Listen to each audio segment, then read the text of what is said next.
ప్రభునందు ప్రియమైన విశ్వవాణి సజీవ దర్శనం వీక్షకులకు ప్రభు అయిన యేసుక్రీస్తు వారి ఘనమైన నామములో శుభములు. ప్రియమైన దేవుని బిడ్డలారా, మనము ఒక విషయాన్ని ధ్యానిస్తూ ఉన్నాం. కొంతకాలంగా మనము ఒక పరుగు పందెంలో ఉన్నామని, ఆ పరుగు పందెంలో ప్రతి ఒక్కరూ పాల్గొనే అవకాశం ఉందని, అయితే మనము బహుమానం పొందుకోవడానికి లేకుంటే అక్షయ కిరీటాన్ని పొందుకోవడానికి మనకు వచ్చే అడ్డంకులు ఏంటో మనం కొంతవరకు చూస్తూ వచ్చాం. మొదటిది పాపం అని చూసాం. పాపం అనేది మనం పొందుకోవలసిన దాన్ని పొందుకోకుండా మనకు అడ్డుగా నిలుస్తుంది. రెండవదిగా అపవాది అయినటువంటి సాతానని చూస్తూ వచ్చాం. ఈ రోజు మూడో విషయాన్ని మనం ధ్యానించుకుంటాం. మూడో విషయం మరి ముఖ్యంగా ప్రాముఖ్యమైన విషయాన్ని మనము జ్ఞాపకం చేసుకుందాం. అంటే ఈ మూడో విషయం ఏంటంటే మనమే అని జ్ఞాపకం చేసుకోవాలి. ఒక వ్యక్తే అని జ్ఞాపకం చేసుకోవాలి. అది ఎలా అని ఆలోచన చేస్తున్నట్లయితే ఈ దిన వాక్యాన్ని మనం విందాం. మనల్ని బట్టి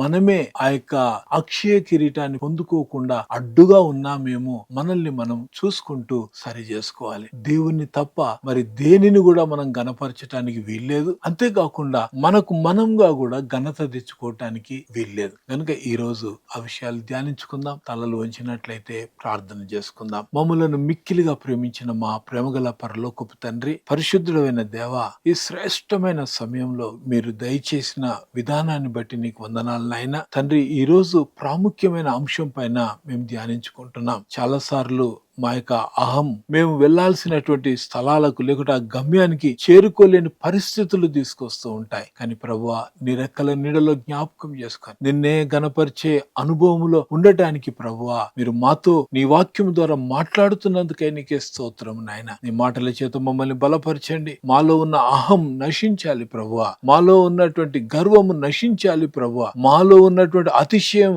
తొలగిపోవాలి ప్రభువా. మీరే కృప చూపి మీ నామాన్ని మహిమపరచుకోమని ఈ దిన వాక్యం ద్వారా మా అందరితో మీరు మాట్లాడాలని కోరుకుంటూ యేసయ్య నామములోనే ప్రార్థించి అడిగి వేడుకుంటున్నాము తండ్రి, ఆమేన్. ప్రియులారా, కొరింథీయులకు రాసిన మొదటి పత్రిక 9వ అధ్యాయము 24వ వచనాన్ని ఆధారం చేసుకుని మన ధ్యానాలను కొనసాగిస్తూ ఉన్నాం. పందెపు రంగుమందు పరిగెత్తు వారందరూ పరిగెత్తుదురు గాని ఒక్కడే బహుమానం పొందునని మీకు తెలియదా? అటువల్లే మీరు బహుమానం పొందునట్లుగా పరిగెత్తుడి అనేటువంటి మాట. మనమందరం బహుమానం పొందుకోవాలి అన్నట్లయితే పాపాన్ని విడిచిపెట్టాలి, అపవాది అయినటువంటి సాతానుడిని జయించాలి. అంతేకాకుండా మనం వ్యక్తులంగా మన వ్యక్తిత్వాన్ని ప్రభు యొక్క జీవితం ఎలాగుందో అలాగుండటానికి మన జీవితంలో మనల్ని మనము సిద్ధపరచుకోవాలి. అపోస్తలుల కార్యములను మనం గమనిస్తే దేవుని కార్యాలను మనం అక్కడ చూస్తూ ఉంటాం. 12వ అధ్యాయము 21వ వచనాన్ని మనం చూస్తే, నియమింపబడిన దినమందు హేరోదు రాజ వస్త్రములు ధరించుకొని న్యాయపీఠము మీద కూర్చుండి వారి ఎదుట ఉపన్యాసము చేయగా. ఈ మాట మనం గమనించినట్లయితే హేరోదు మహారాజు మరి న్యాయపీఠం మీద కూర్చుండి వారి ఎదుట ఉపన్యాసము చేస్తున్నాడు. ఒక రాజుగా ఏ విషయాలు మాట్లాడాడో మనకు తెలియదు. చాలా సార్లు రాజకీయంగా కూడా ఎలక్షన్స్ దగ్గరకు వచ్చినప్పుడు చాలా మంది వారి యొక్క ప్రసంగాలు ప్రజల్ని ఉత్తేజపరిచే విధంగా వారి యొక్క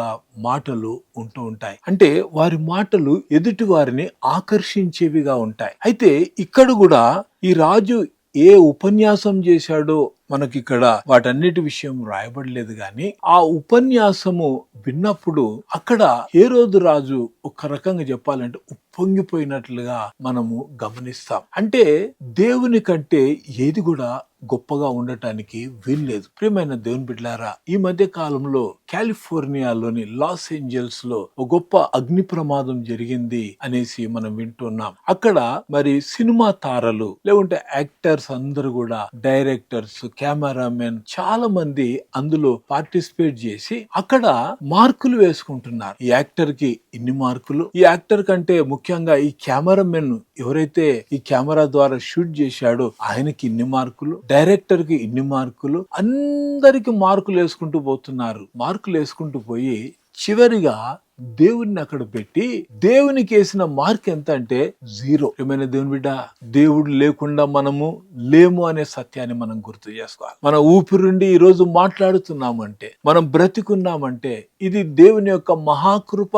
ఈ రోజు ఆయన ఉచితమైనటువంటి గాలినిచ్చి మనల్ని బ్రతికిస్తున్నాడు. ఒకవేళ గాలే గనుక లేకపోతే, కరోనా కాలంలో మనం చూస్తూ వచ్చాం, ఆక్సిజన్ సిలిండర్లు భుజాల మీద మోసుకెళ్తూ హాస్పిటల్ కు పరిగెత్తినటువంటి పరిస్థితులను చూస్తూ ఉంటాం. ఆక్సిజన్ లేకుంటే మనిషి బ్రతకలేడు అని వారు మోసుకుంటూ వెళ్లి ఎంత ప్రయాసపడుతున్నారు. ప్రాణాల కొరకు లేదా ప్రాణం దక్కించుకోవాలనే ప్రయాస కలిగి ఉంటున్నారు. కోటీశ్వరులైనటువంటి వారు డాక్టర్ దగ్గరికి వెళ్ళి అంటున్నారంట, నీకెంత కావాలి, ₹1,00,00,000 చెక్ నేను రాసి ఇచ్చేస్తా, నన్ను మాత్రం బ్రతికించి ఇక్కడి నుంచి నన్ను బయటేయాలని చెప్పాడంట. అప్పుడు ఆ డాక్టర్ అన్నాడంట, అయ్యా ట్రీట్మెంట్ అయితే చేస్తాను గాని నువ్వు ఇస్తానన్న ఈ ₹1,00,00,000 తీసుకొని నిన్ను బ్రతికిస్తాననే గ్యారంటీ మాత్రం నేను ఇవ్వలేనయ్యా, నాకు ఆ ₹1,00,00,000 ఏమొద్దు, నేను ట్రీట్మెంట్ అయితే చేస్తానని చేశాడంట. ట్రీట్మెంట్ చేసినప్పటికీ ఆ వ్యక్తి మరణించాడు. ప్రియమైన దేవుని బిడ్డలారా, మనిషికి ఉన్నటువంటి ఒక అహంకారమైనటువంటి బుద్ధి, మనిషికి ఉన్నటువంటిది ఒక ఆలోచన ఏంటంటే, నా దగ్గర డబ్బు ఉంది, నేను ఏమైనా చేయగలను అని అనుకుంటుంటారు. నేను డాక్టర్ను కొనగలను అనుకుంటారు. లేకుంటే న్యాయాన్నే తలక్రిందులు చేసే విధంగా నేను దాన్ని మార్చగలను డబ్బుతోని అనుకుంటూ ఉంటారు. అదంతా కూడా గమనించినట్లయితే మనిషిలో ఉన్నటువంటి అహం. ఆ ఉపన్యాసం ఏమైతే చేశాడు హేరోదు రాజు, అది విన్నవారు ఒక మాట ఆయన గురించి చెప్తూ వచ్చారు. 22వ వచనంలో, జనులు ఇది దైవ స్వరమే కాని మానవ స్వరం కాదని కేకలు వేసి. ఇక్కడ ఒక మనిషి మాట్లాడుతుంటే దేవుడే మాట్లాడినట్టుంది అనేటువంటి మాట ఒకరు పలికారు అన్నట్లయితే గమనించాలి, దేవునికి రావాల్సినటువంటి ఘనత ఆ మనిషి పొందుకోవడం అనేది సహించేవాడు కాదు. దేవుడు అటువంటి వాటిని సహించడు. ప్రియమైన దేవుని బిడ్డల, అంటే మనం జ్ఞాపకం చేసుకోవాల్సింది ఏంటంటే, మనం నమ్ముకున్నటువంటి దేవుడు, ఈ సృష్టికర్త అయినటువంటి దేవుడు రోషము కలిగినటువంటి దేవుడు. ఆయన ఎవరు కూడా ఆయన స్థానాన్ని తీసుకోలేరు.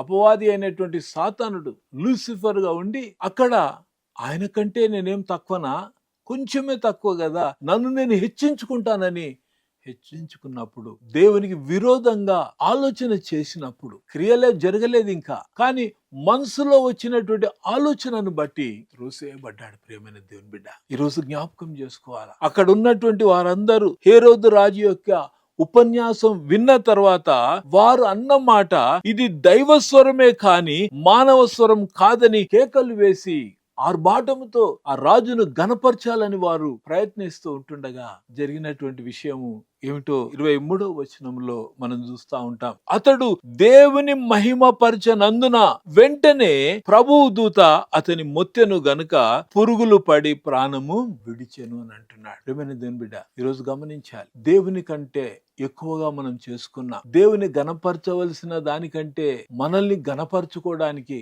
మనం ఏదో ప్రభావితం చేయబడ్డామనే గాని, లేదంటే మనం ఏదో గొప్ప అని గాని మనం అనుకుంటే గనక ఆయన సహించేవాడు కాదు. నేను రోష్యము గల దేవుడను అని అంటుంటాడు. నన్ను గణపరచు వారిని నేను గణపరుస్తాను, కానీ ప్రభువును గణపరచకుండా ప్రజలందరి చేత నేను ఘనత పొందాలనుకుంటే మాత్రము నా జీవితం ఎంతో నష్టానికి గురవుతుందనే సత్యాన్ని గమనించారు. ఇక్కడ ఈ వచనంలో వారు ప్రజలందరూ ఇది దైవస్వరమే అన్నటువంటి మాట మాట్లాడినప్పటికీ హేరోదు అక్కడ అనవలసినటువంటి ఒక మాట ఏంటంటే, దైవ స్వరమే అని నన్ను గురించి మాట్లాడొద్దు నాయన, దేవుడు అనేవాడు ఉన్నాడు, ఆయన స్వరం వేరే, ఆయన మాటలు వేరే, నేనేదో మీతో మాట్లాడినందుకు నన్ను ఈ విధంగా అనడం సబబు కాదు అని చెప్పి ఆయన తగ్గించుకుంటే గనక ఆ రోజు ఆయన ప్రాణాన్ని దక్కించుకునేవాడు. ప్రియమైన దేవుని బిడ్డ, ఇక్కడ అంటున్నాడు, అతడు దేవుణ్ణి మహిమపరచనందున వెంటనే ప్రభు దూత అతన్ని మొత్తాడు. ప్రియమైన దేవుని బిడ్డలారా, ఒక వ్యక్తి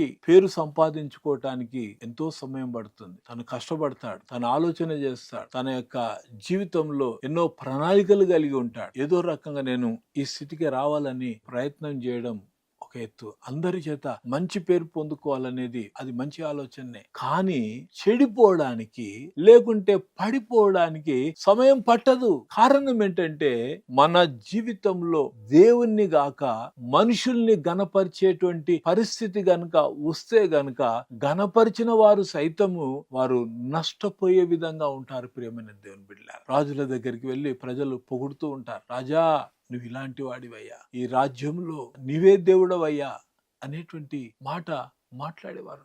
వచ్చే శీర్షికలు మనం విందాం. రాజును గణపరచాలి అని ఒక శాసనమే పుట్టించారు. కానీ దేవుడు తన బిడ్డలను ఏర్పాటు చేసుకొని రాజును కాదు, దేవుని గణపరచాలి అనేటువంటి సంకల్పంతో వారు ముందడుగు వేసినప్పుడు అక్కడ పరిస్థితులను తారుమారు చేసేసినట్లుగా మనం చూస్తాం. ఆ విషయాలు వచ్చే కార్యక్రమంలో మనం చూసుకుంటాం. కానీ ఇక్కడ గమనించాల్సిన మాట ఏంటంటే, ప్రభువు దూత అతని మొత్తెను గనుక పురుగులు పడి ప్రాణము విడిచెను అంటున్నాడు. వెంటనే జరిగిపోయింది. అందుకే మన అనుదిన జీవితంలో ఎవరికి ఇవ్వాల్సినటువంటి గౌరవం వారికి ఇవ్వాలి. దేవుని స్థానము మానవుడు తీసుకోవటానికి వీళ్ళే. ఒక కుటుంబంలో భార్యాభర్తలు ఉన్నారంటే భర్త స్థానం భార్య తీసుకోవటానికి వీల్లేదు. ఏ విధంగా ఉండాలి, ఏ విధంగా నడుచుకోవాలి, దేవుడు స్పష్టంగా తన వాక్యం ద్వారా మనందరికీ రాసించాడు. ప్రమాణాలు చేయించుకుంటా. ఈ ప్రమాణాలు చచ్చేంత వరకు కూడా అవి కొనసాగాలి. ఏ ఇంటిలోనైతే ఈ యొక్క క్రమం ఏదైతే ఉంటుందో, భర్తకు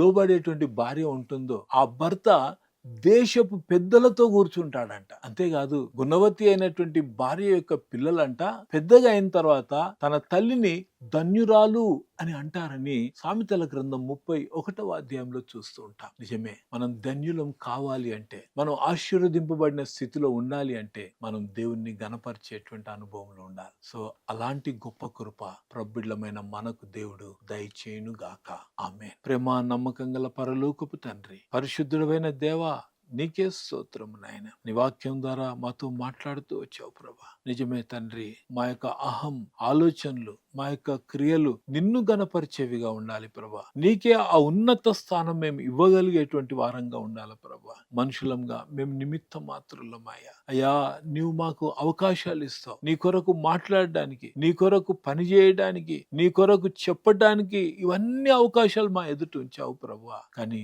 మమ్మల్ని మేము అతిశయించుకుంటే, మేమేదో చేస్తున్నామని కాదు, గాని నువ్వు మా పట్ల చేస్తున్న కార్యాలను బట్టి అనునిత్యం నిన్ను స్తుతిస్తూ నిన్ను గణపరుస్తూ ఉన్న కృపను దయచేయండి. అన్నిటికంటే మించి ప్రభువా, నువ్వు ఈ లోకానికి వచ్చి శిలువ యాగము ద్వారా మా యొక్క పాపముల నిమిత్తమై ప్రాయశ్చిత్తంగా నీ ప్రాణాన్ని, నీ రక్తాన్నే దారపోసి మమ్మల్ని రక్షించుకున్నావు. అందును బట్టి నిండు హృదయంతో కృతజ్ఞతలు తెలియజేస్తుంటున్నాం ప్రభువా. ఈ కార్యక్రమం విన్న బిడ్డలందరి జీవితాల్లో గొప్ప కార్యం చేయండి. ఎవరు ఏ పరిస్థితిలో ఉన్నారు, ఎవరు ఎటువంటి రీతిలో కూడా ఏ విషయంలోనూ అతిశయపడకుండా తగ్గించుకొని ప్రభువా నీ సన్నిధానానికి వచ్చి నా తండ్రి ఉన్న స్థితిని ఒప్పుకొని ప్రభువా నీ కొరకు సాక్షులుగా జీవించగలిగే కృపనిమ్మని నజరేయుడు జీవాధిపతి అయిన యేసయ్య పరిశుద్ధమైన నామములో ప్రార్థించి అడిగి వేడుకుంటున్నాము తండ్రి.